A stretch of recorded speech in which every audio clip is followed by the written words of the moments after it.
అర్హత కలిగిన పాత్రగా, యోగ్యత కలిగిన పాత్రగా, నీ అంత భయభక్తులు కలిగిన జీవితాన్ని మేము కలిగి ఉండడానికి సహాయం చేయవా ప్రభాని. నోరు తెరిచి ప్రార్థన చేద్దాం, దేవుని సన్నిధిలో మొదలు పెట్టుకుందాం. దావీదు భక్తుడు అంటూ ఉన్నారు కదా, ఇదిగో నా పరుపు తేలుతా ఉంది. ఎందుకు తేలుతా ఉందంటే, ఇదిగో నా కన్నీళ్ళు చేత నా పరుపు తేలేటట్టుగా అవుతా ఉందని దావీదు భక్తుడు అంటా ఉన్నాడు. దేవుని సన్నిధిలో ఇలా కన్నీరు కాల్చిన జీవితం మనలో ఉందా? కన్నీటితో ఆయన పాపాలు కలిపేవారైనా మనం ఉన్నామా? కన్నీటితో మూలుగులతో ఆయన సన్నిధిలో అలసిన వారిగా మనం ఉండగలుగుతున్నామా? ఏదైనా మనం తట్టుకోలేని అనారోగ్యం, మరణపరమైన అనారోగ్యం మనకు కలిగినప్పుడు కన్నీటితో కృంగిపోతాం కదా, మూలుగులతో కృంగిపోతాం కదా, మూలుగులతో అలసిపోతాం కదా. కనుక దావీదు భక్తుడు మరి అనారోగ్యం కోసము దేని కోసము కాదు కానీ దేవుని సన్నిధిలో దేవుని ఎదగాలని, దేవునికి ఇష్టమైన బిడ్డగా ఉండాలని ఇదిగో తన హృదయంలో దేవుని స్తుతిస్తూ ఉన్నాడు కదా. ఒక్కసారి ఆలోచన చేస్తావా? ఒక్కసారి పరిశీలన చేసుకుంటావా? నీ కన్నీళ్ళు, నీ మూలుగులు దేని కోసం అంటా ఉన్నాయి? దేవాన్ని నేను కన్నీటితో పాపం పట్టే కృపను నాకు దయచేయడం అని ప్రార్థన చేస్తావా? ఇక్కడ వాక్యం చదివిస్తా ఉంది, యెహోవా నీ కోపాగ్ని నా మీద అయ్యా రానివ్వద్దు, నీ ఉగ్రత నన్ను చేత నన్ను శిక్షించొద్దు, నీ కోపము చేత నన్ను గద్దించొద్దు, నన్ను క్షమించు ప్రభా అని దావీదు భక్తుడు అంటా ఉన్నాడు. ఇదిగో నేను కృంగి ఉన్నాను, నన్ను కరుణించు, నా ఎముకలు అదృచ్చినవి, నన్ను బాగు చేయి, ఇదిగో నా ప్రాణం బహుగా అదృచ్చినదని ఎంత మంచి మంచి మాటలతో దేవుని స్తుతిస్తున్నాడు కదా. నువ్వు స్తుతించగలుగుతున్నావా? నీ ప్రాణము కృంగిపోయేంతగా, నీ ఎముకలు అదిరేంతగా దేవుని స్తుతించగలుగుతున్నామా? ఆరాధించగలుగుతున్నామా? మహిమ చెల్లించగలుగుతున్నామా? ఒట్టిగా వెళ్ళిపోయే వారిగా ఉండదమ్మా. దయచేసి అందరం నోరు తెరుద్దాం. నోరు తెరిచి దేవా నువ్వు చూపిన ప్రేమకు, దయకు, జాతికి, కనికరానికి ఏది చూడడం తీర్చగలమయ్యా. మా వ్యక్తి బంగారాన్ని అడగట్లేదు కానీ మా వెలుగు నలుగుల హృదయాన్ని కదా మీరు అడుగుతా ఉన్నారు. అటువంటి హృదయాన్ని వారు కలిగి ఉండేటట్టుగా సహాయం చేయాలి. ప్రార్థన చేద్దామా?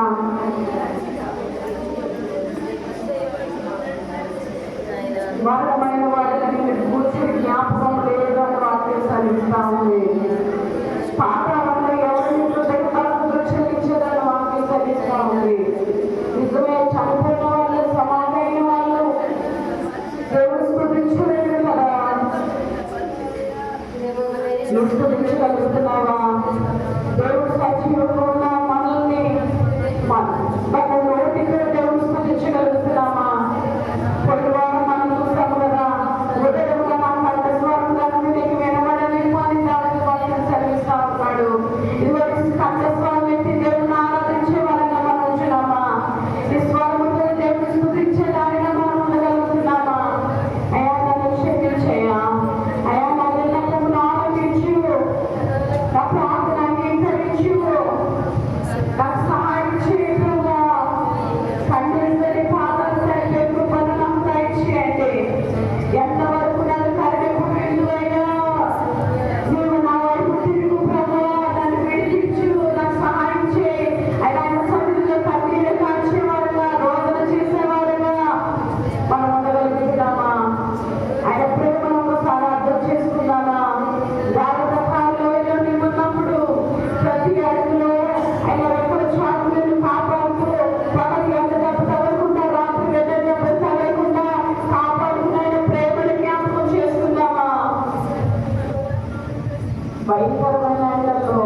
నోరు తెరవగలుగుతున్నామమ్మా.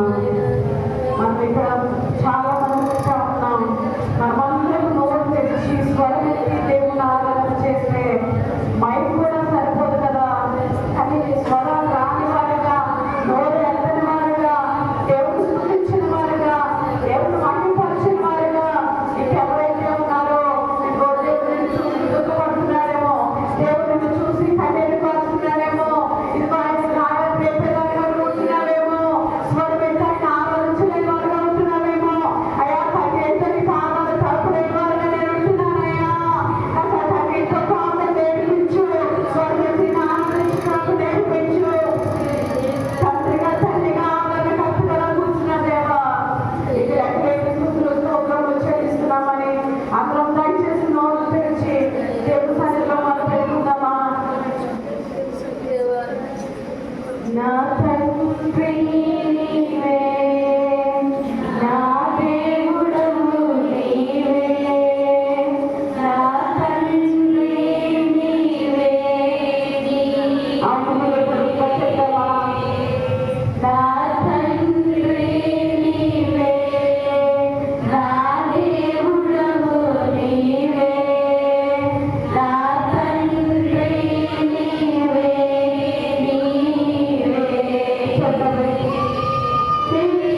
నీకు వందనాలు.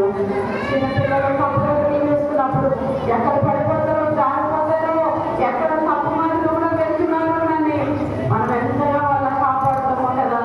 మరి పడిపోకముందే పరిగెత్తుకుని వెళ్ళి వాళ్ళు పట్టుకుంటాము కదా. అంతకన్నా ఎక్కువగా మనం ప్రేమిస్తున్న దేవుణ్ణి జ్ఞాపకం తెచ్చుకుంటావా? ఆయన చేసిన మేలను మర్చిపోకుండా ఆయన ప్రేమను జ్ఞాపకం చేసుకునేవారుగా, ఆయన ప్రేమలో తొలగిపోకుండా పడిపోకుండా ఆయన ప్రేమలో నిలుచుండేవారుగా మనం ఉన్నామా? పగలు ఎండలపైన రాత్రి వేళలపైన తగలకుండా కాచి ఆయన ప్రేమను జ్ఞాపకం చేసుకుంటావా? ఆయన రాత్రి మన వాక్యాలు చూసాం కదా. ఆయన ప్రేమ నుండి ఎడబాటు కలిగింది ఏదైనా ఉందా? ఆయన ప్రేమ నుండి తొలగిపోయింది ఏదైనా ఉందా? మరణమైనను ఆయన ప్రేమ నుండి ఎడబాపగలదా? మరణము అంచులో మనం ఉన్నప్పటికీ ఆయన ప్రేమను గుర్తించేవారంగా మనం ఉండగలుగుతున్నామా? ఒకసారి జ్ఞాపకం చేసుకుందాం. దేవాన్ని ప్రేమ నుండి నన్ను తొలగిపోని వదయా. ఎవరైతే ఇదిగో భయంకరమైన ఎండల్లో దేవుని కాపాడాడు, భద్రపరిచాడు, క్షేమాన్ని ఇచ్చాడు, ఆయన ప్రేమించాడు, ఆయన ఎవరైతే ఆశీర్వదించి ఎవరైతే నమ్ముతున్నారో అలాంటి వారిని పనులు కలిసి పడదామా? పగలు ఎండ దెబ్బను రాత్రి వెళ్ళిన దెబ్బను తగలకుండా కాపాడిన కాచిన నీ ప్రేమ ఎంత గొప్పదయ్యా. పాఠాలు చేసుకుంటూ కలిసి పాడదామా? ఈరోజు ఒక్కరైనా కలిసి పాడదాం.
ఒకసారి పరిశీలన చేసుకుంటావా? చాలాసార్లు ఎవరైనా మనం పిలుస్తున్నప్పుడు వాళ్ళు ప్రేమతో పిలుస్తున్నారా, కోపంతో పిలుస్తున్నారా, ఇష్టంతో పిలుస్తున్నారా, అయిష్టంతో పిలుస్తున్నారా మనకు అర్థమవుతుంది కదా. నువ్వు దేవుణ్ణి ఏ ప్రేమతో పిలుస్తున్నావు? అయిష్టంతో పిలుస్తున్నావా, ఇష్టంతో పిలుస్తున్నావా, సంతోషంగా పిలుస్తున్నావా? ఏదో చెప్పాలి కాబట్టి, పిలవాలి కాబట్టి, పాడాలి కాబట్టి పాడాలని పిలుస్తున్నావా? చాలా రకాలైన పిలుపులు మనం గమనించవచ్చు. దేవుడు గమనించలేడా? దేవుడు గుర్తెరగలేడా? ఆయన చూచున్న దేవుడిగా ఉంటా ఉన్నాడు కదా. కొన్ని పూర్వగా ఏసయ్యా నా తండ్రి నీవేనయ్యా, ఏసయ్యా నా దేవుడు నీవేనయ్యా. అవి ఎంత డబ్బు తగ్గకుండా రాత్రి డబ్బు తగ్గకుండా దాని కాపాడిన ఏసయ్యా. ఈ పిలుపులో ఎంత అర్థమనదో గ్రహించగలుగుతున్నావా? అలాంటి పిలుపు మనం పిలవగలుగుతున్నామా? హృదయపూర్వకంగా మనం పాడగలుగుతున్నామా? హృదయపూర్వకంగా మనం ఆరాధించగలుగుతున్నామా? విరిగి నలిగిన హృదయంతో, యథార్థమైన హృదయంతో ఎన్నిసార్లు ఆరాధన చేసినా ఆయన రుణమును మనం తీర్చగలమా? ఆయన ప్రేమకు కలిగింది ఏదైనా ఉందా? మనం ఎన్ని బంగారాలు ఆయన అడగట్లేదు కదా. నీ విరిగి నలిగిన హృదయాన్ని ఆయన అడుగుతా ఉన్నారు. అలాంటి హృదయంతో హృదయపూర్వకంగా స్వరమెత్తి ఆశతో ఆయన ఆనందించేవారు ఎంతమంది ఉన్నారు ఈ స్థలంలో? దేవుడు చూస్తున్న దేవుడు కదా, హృదయపూర్వకంగా ఆరాధించాలని ఆయన ఆశపడతా ఉన్నాడు, ఇష్టపడతా ఉన్నాడు. ప్రార్థన చేస్తున్నాను, ప్రార్థన చేస్తూ ఉండగా మనమందరం ఏకీభవించి హృదయపూర్వకంగా దేవుని ఆరాధన చేసుకుందాం. పరిశుద్ధ ప్రేమ మా తండ్రి చేయమన్నా మీకు వేలాది వందనాలు స్థుతిస్తున్నాను ప్రభా. ప్రభా గడిచిన పునరుద్ధాన దినం నుంచి ప్రభా ఈ పునరుద్ధాన దినం వరకు ప్రభా మమ్మల్ని క్షేమంగా ఉంచినందుకు వందనాలు ప్రభా. ఇవాళ 5వ నెల ప్రభా చివరి వారం తండ్రి మిమ్మల్ని ఆరాధించడానికి ఇచ్చిన ఈ మహోన్నతమైన ప్రభా కృపను బట్టి దయని బట్టి మీకు వందనాలు ప్రభా. అవును తండ్రి మీ పూర్ణ హృదయంతో పూర్ణ ఆత్మతో మిమ్మల్ని ఆరాధించిన మనసు మాకు దయచేయండి. మా